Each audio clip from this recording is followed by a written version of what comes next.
Shalom, selamat hari Minggu, selamat berjumpa kembali pada kesempatan hari ini. Bersyukur atas anugerah Tuhan yang memberi peluang bagi kita hari ini untuk beribadah bersama-sama di rumah bersama dengan keluarga kita. Kita sudah memuji, menyembah Tuhan, mempersembahkan persembahan kita hari ini. Ialah ibadah kita hari ini menjadi kesukaan bagi Tuhan. Dan saat ini kita akan membaca dan belajar firman Tuhan. Tapi sebelum kita lebih jauh membaca dan merenungkan firman Tuhan, saya ajak kita sekalian untuk berdoa. Mari kita berdoa. Ya Tuhan, kami bersyukur dan berterima kasih atas peluang yang Tuhan berikan kepada kami pada hari ini. Kami dapat beribadah di rumah kami masing-masing bersama dengan seluruh anggota keluarga kami. Terimalah puji-pujian kami, terimalah penyembahan kami, terimalah persembahan kami hari ini menjadi kesukaan bagi Tuhan. Sebagai wujud nyata cinta kasih kami kepadamu, ucapan syukur kami, pengabdian kami kepadamu sebagai hamba-hambamu dan anak-anakmu. Jadi tiba saatnya kami akan belajar firman-Mu. Dan mohon biarlah Tuhan Engkau cerai hati pikiran kami, mampukan kami untuk menangkap, mengerti dan memahami firman-Mu. Bahkan kami juga disanggupkan untuk melakukannya di dalam kehidupan kami setiap hari. Pakai dan urapi hamba-Mu yang menyampaikan, yang mendengar. Sama-sama kami diberkati. Segala roh-roh kegelapan yang mencoba untuk mengganggu kami sepakat, kami tolak di dalam nama Yesus. Biarlah Roh Kudus menaungi hati, pikiran dan seluruh keberadaan kami hari ini. Terima kasih Bapa, berbicara kepada kami karena kami siap untuk mendengar. Hanya dalam nama Yesus Tuhan dan Juru Selamat kami, firman yang hidup. Kami sudah berdoa kepada Bapa di surga. Haleluya. Amin. Baik, sekali lagi saya menyatakan sukacita saya pada hari ini karena kita dapat berkumpul bersama-sama walau hanya melalui media ini, tapi saya percaya bahwa Tuhan ditinggikan, dimuliakan dan diagungkan. Dan mari saya ajak kita untuk membuka firman Tuhan yang terambil dalam kitab Perjanjian Lama, yaitu di dalam 2 Raja-Raja pasal 6 ayat yang ke-17. 2 Raja-Raja pasal 6 ayat 17. Saya akan membacakan bagi kita sekalian. Bapak Ibu silakan memperhatikan pada Alkitab masing-masing. Demikianlah bunyi firman Tuhan. Lalu berdoalah Elisa, "Ya Tuhan, bukalah kiranya matanya, supaya ia melihat." Maka Tuhan membuka mata bujang itu, sehingga ia melihat. Tampaklah gunung-gunung itu penuh dengan kuda dan kereta berapi sekeliling Elisa. Demikian jauh firman Tuhan.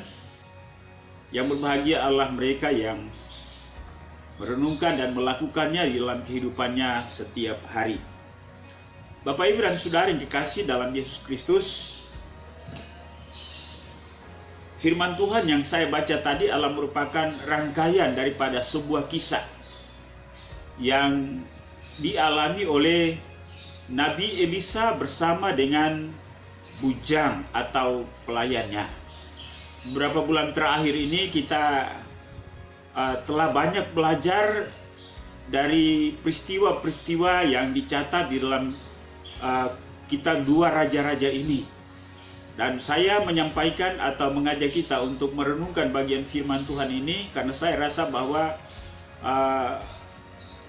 bagian firman Tuhan ini masih relevan dengan situasi atau kondisi yang kita hadapi hari-hari ini, yaitu bahwa kita belum selesai atau belum melewati situasi yang disebabkan oleh virus corona yang berimplikasi hampir pada segala segi kehidupan, baik itu kehidupan sosial, demikian pun juga ekonomi, bahkan ya kita pun masih beribadah di rumah kita masing-masing. Tentunya ialah bahwa kondisi ini mau tidak mau memang memengaruhi pikiran dan perasaan kita. Nah karena itu kita membutuhkan firman Allah yang relevan dengan kondisi kita hari ini untuk meneguhkan dan menguatkan kita, sehingga memberikan juga pemahaman kepada kita bagaimana kita harus bersikap di dalam situasi dan kondisi seperti ini. Karena itu sekali lagi bahwa firman Tuhan ini masih sangat relevan dengan kondisi kita pada hari ini, dan karena itu saya mengajak kita untuk belajar pada bagian firman Tuhan ini. Tema kita adalah, ya Tuhan, bukalah kiranya matanya supaya ia melihat. Atau saya boleh katakan dengan kata lain, ya Tuhan, bukalah mataku supaya aku dapat melihat. Ini adalah merupakan doa Elisa, Nabi Elisa bagi pelayan atau bujangnya. Mengapa Nabi Elisa berdoa seperti ini? Kita tahu kalau kita membaca ayat-ayat sebelumnya, mulai dari ayat yang ke-8, sebenarnya konteks firman Tuhan ini berbicara tentang bagaimana tentara Aram mengepung kota Dotan di tempat di mana Elisa ada.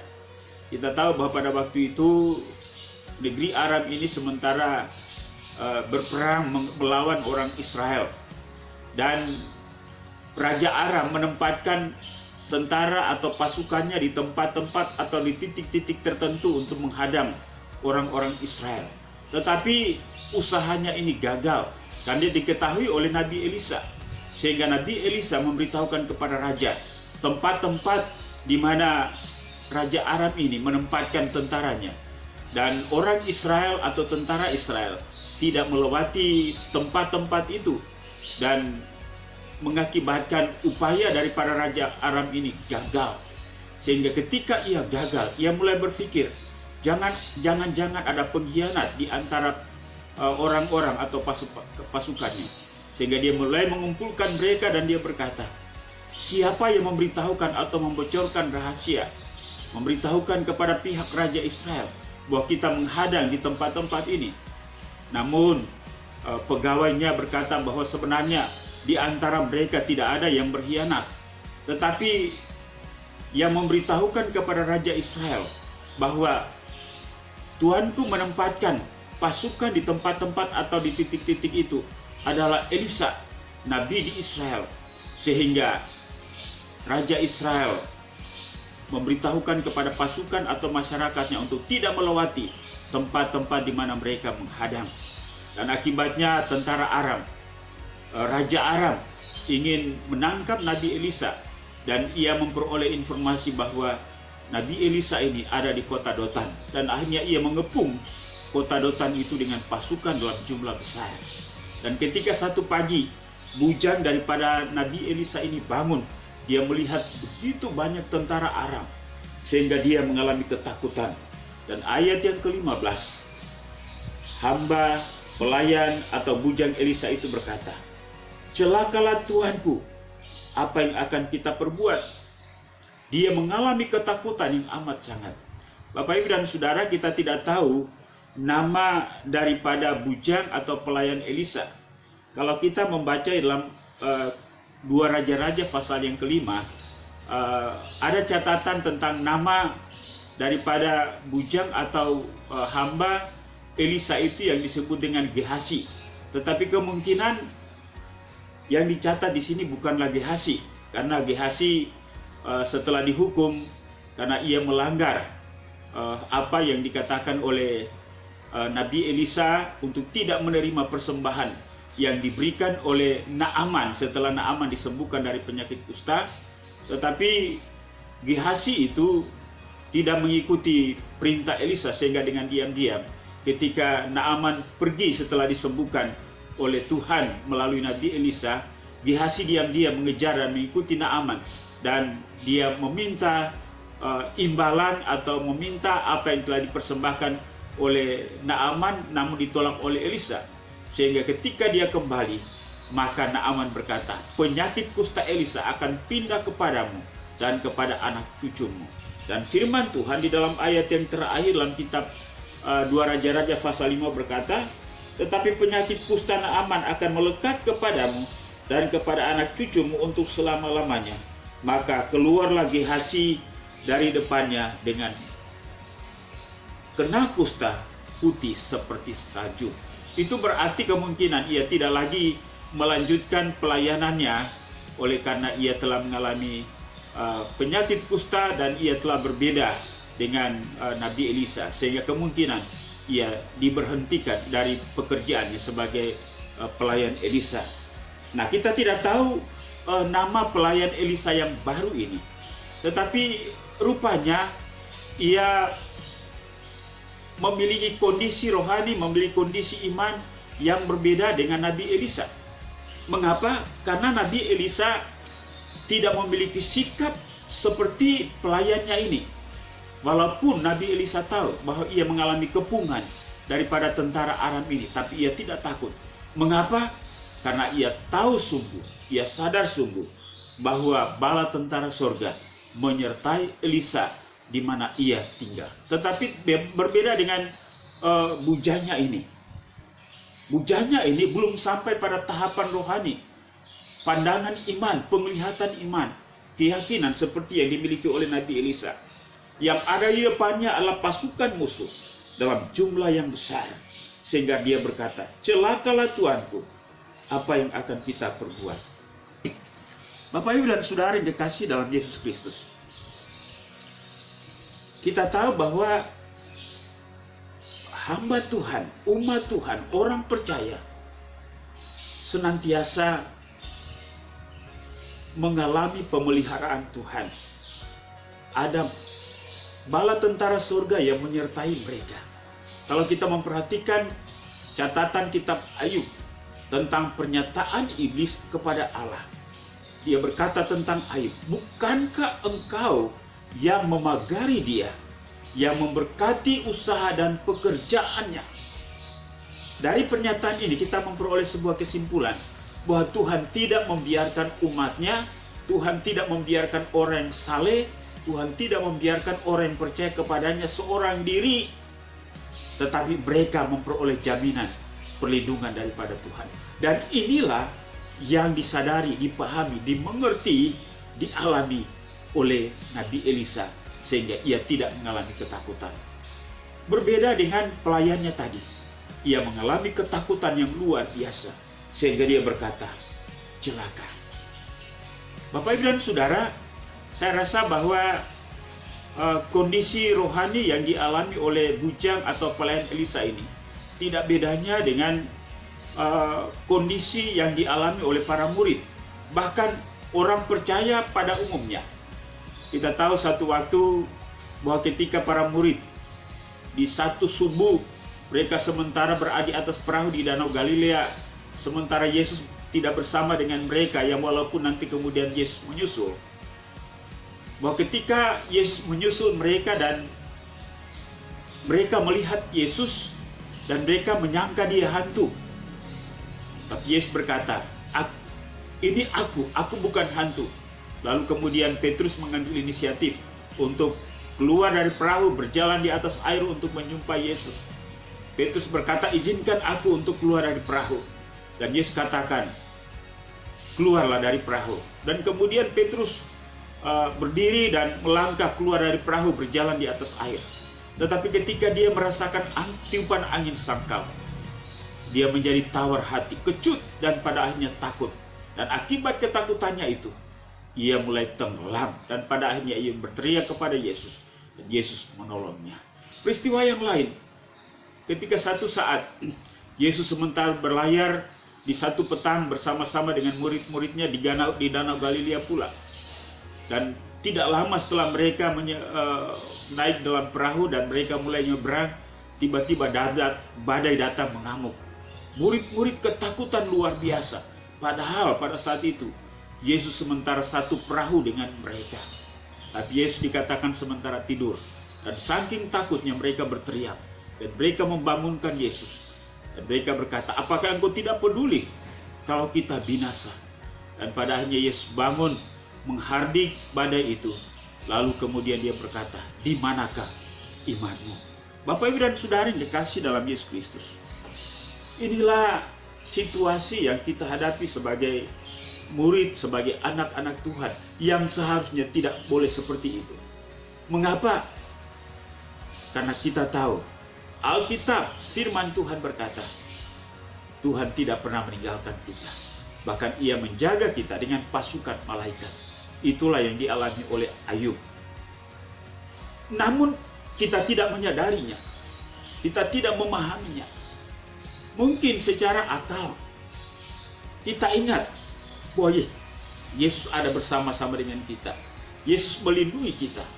Tetapi ketika situasi yang sulit, situasi yang membahayakan menyerang kehidupan kita, kita tidak lagi melihat bahwa Yesus ada bersama-sama dengan kita. Ibarat sama seperti para murid. Yang ada depan kita, yang menghantui kita, yang menyerang pikiran dan perasaan kita adalah bahaya, kesulitan, dan lain-lain sebagainya. Mengapa pikiran dan perasaan kita lebih reaktif kepada hal-hal yang buruk? Karena itu mau tidak mau memang akan mempengaruhi hati dan pikiran kita. Sehingga tidak heran kalau kita mengalami kepanikan dan ketakutan. Itulah yang dialami oleh bujang atau pelayan daripada Elisa tadi. Sehingga dia katakan, celaka. Bapak Ibu dan Saudara yang kekasih, ya sekali lagi kita tidak tahu sudah berapa lama pelayan Elisa ini mengikuti Elisa. Tapi paling tidak ialah bahwa ia harus belajar kepada Elisa tentang kehidupan rohani. Bagaimana belajar kepada Elisa tentang mengikut Tuhan yang sesungguhnya. Sehingga ia memiliki pemahaman dan sikap yang sama dengan Nabi Elisa ketika ada bahaya datang, yaitu kepungan daripada tentara Aram ini. Seharusnya dia tidak perlu takut. Namun karena dia takut, maka Nabi Elisa berkata kepadanya, jangan takut, sebab lebih banyak yang menyertai kita daripada yang menyertai mereka. Bapak Ibu dan Saudara, kalimat ini kita bisa temukan juga di dalam pernyataan seorang yang luar biasa, yaitu Kaleb.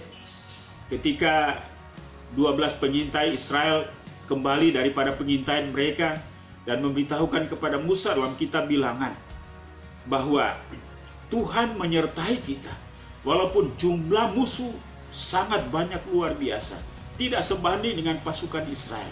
Tetapi Kaleb melihat penyertaan Allah, melihat tujuan Allah, melihat rencana Allah dalam kehidupan mereka, sehingga dia mengungkapkan ungkapan yang sama seperti yang dinyatakan oleh Elisa ini, bahwa Tuhan menyertai kita walaupun jumlah pasukan besar sementara menghadap mereka. Atau saya boleh katakan dengan kata lain, walaupun masalah yang kita hadapi adalah masalah yang besar, tetapi Tuhan bersama dengan kita yang akan memampukan kita untuk melewati situasi sulit itu. Apa yang terjadi? Pada akhirnya Elisa berdoa kepada Tuhan. Elisa berkata, ya Tuhan, bukalah kiranya matanya supaya ia melihat. Dan firman Tuhan berkata, maka Tuhan membuka mata bujang itu sehingga ia melihat. Tampaklah gunung itu penuh dengan kuda dan kereta berapi sekeliling Elisa. Artinya ialah bahwa setelah Elisa berdoa, maka terbukalah pemahaman pengertian mata rohani daripada bujang itu. Dan ia melihat pasukan bala tentara sorga yang menyertai Elisa, sehingga bujang ini tidak takut. Bapak Ibu dan Saudara yang dikasihi dalam Yesus Kristus, sekali lagi bahwa dalam hidup ini kita kadang-kadang selalu diperhadapkan dengan situasi-situasi sulit yang memang akan memengaruhi pikiran, perasaan kita, sehingga kita mengalami kecut hati atau bahkan mengalami ketakutan. Karena itu betapa pentingnya kita harus mengalami satu proses pertumbuhan iman, pertumbuhan rohani, pemahaman dan pengertian serta pandangan atau penglihatan rohani kita yang lebih jauh lagi, sehingga kita walaupun secara jasmani kita melihat kondisi-kondisi real yang mengkhawatirkan, tetapi iman kita lebih dominan memengaruhi hati dan pikiran kita, sehingga kita tidak mengalami ketakutan seperti yang dialami oleh bujang daripada Nabi Elisa ini. Kadang-kadang kita khawatir, kita cemas, kita takut. Mengapa? Dalam pemikiran saya ialah bahwa terkadang kita mulai mencoba untuk melihat segala sesuatu lepas daripada cara pandang Allah. Kita lebih dominan mengedepankan cara pandang kita. Kita lebih dominan ingin mengendalikan situasi dengan pikiran dan perasaan kita. Kita mulai melihat segala sesuatu dari sudut rasa nyaman kita, dari kenyamanan kita, dari tujuan kita. Kita tidak lagi melihat bahwa sebenarnya Allah bekerja di dalam situasi apapun.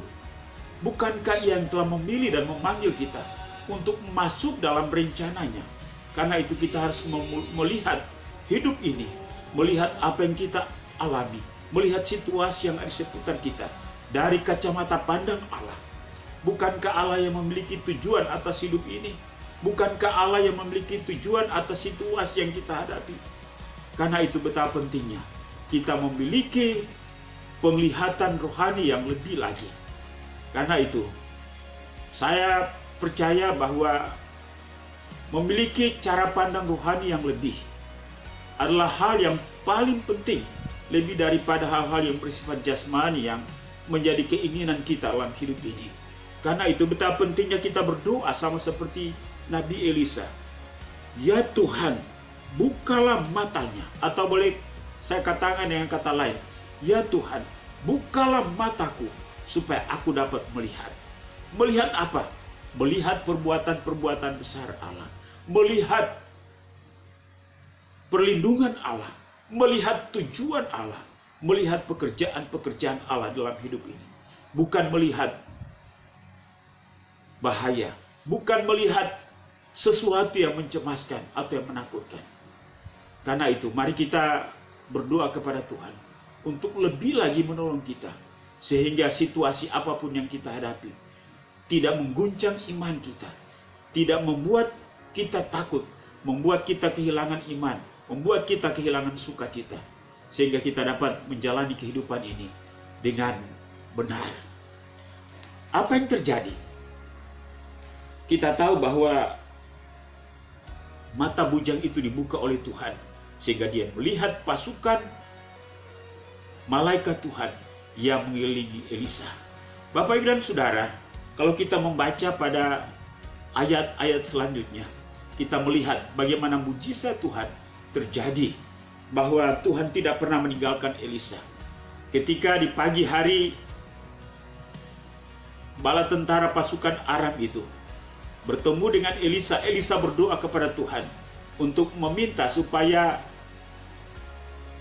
Tuhan menutup atau membutakan mata tentara Aram itu. Lalu kemudian Tuhan mendengarkan doa Elisa. Mereka tidak melihat tempat mereka, sehingga Elisa memberikan tuntunan atau memberikan petunjuk kepada mereka. Elisa membawa tentara Aram itu masuk sampai ke kota Samaria, bertemu dengan Raja Israel. Raja Israel berkata, apakah aku harus membunuh mereka?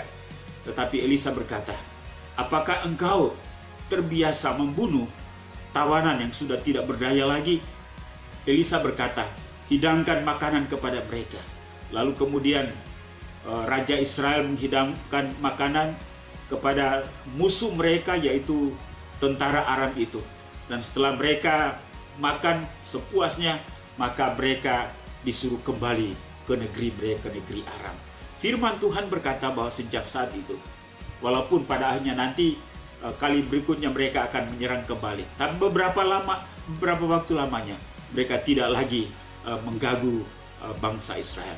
Bapak Ibu dan Saudara, begitu nyatanya pertolongan Tuhan di dalam kehidupan Elisa.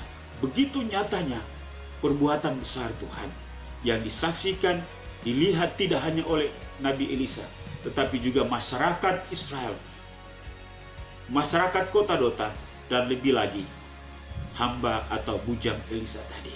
Saudara-saudara yang dikasihi dalam Yesus Kristus, mari kita berdoa supaya mata kita terbuka, iman kita diteguhkan, pemahaman kita dilengkapi lagi, bahwa dalam situasi dan keadaan apapun, pada dasarnya pasukan malaikat Tuhan senantiasa menyertai kita. Yakini itu, walau sesulit apapun dalam kehidupan ini, Kita teringat akan Ayub ketika Ayub mengalami kondisi yang sangat-sangat luar biasa. Tapi Ayub dia berkata, aku tahu penebusku hidup, walaupun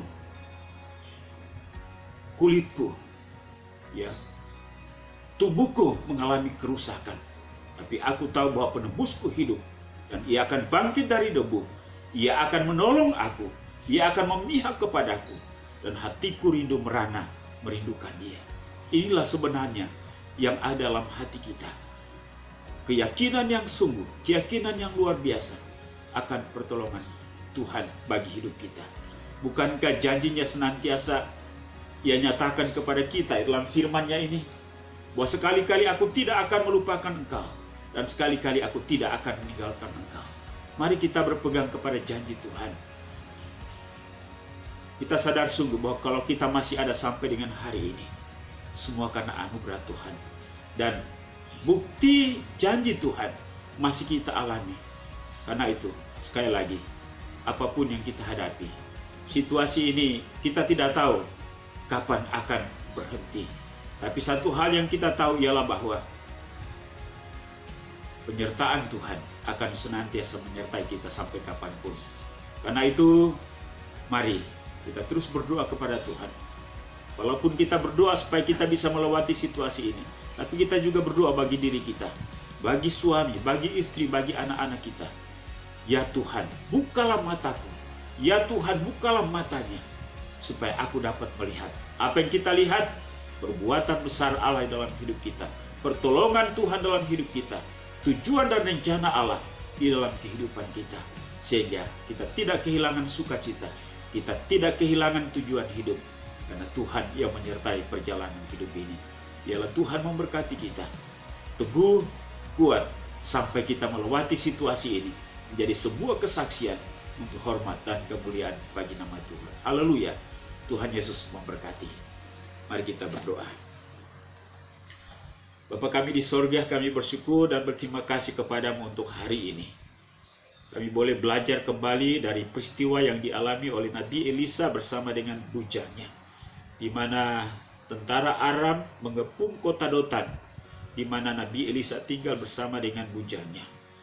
Hamba atau bujangnya mengalami ketakutan ketika melihat kepungan pasukan tentara Aram.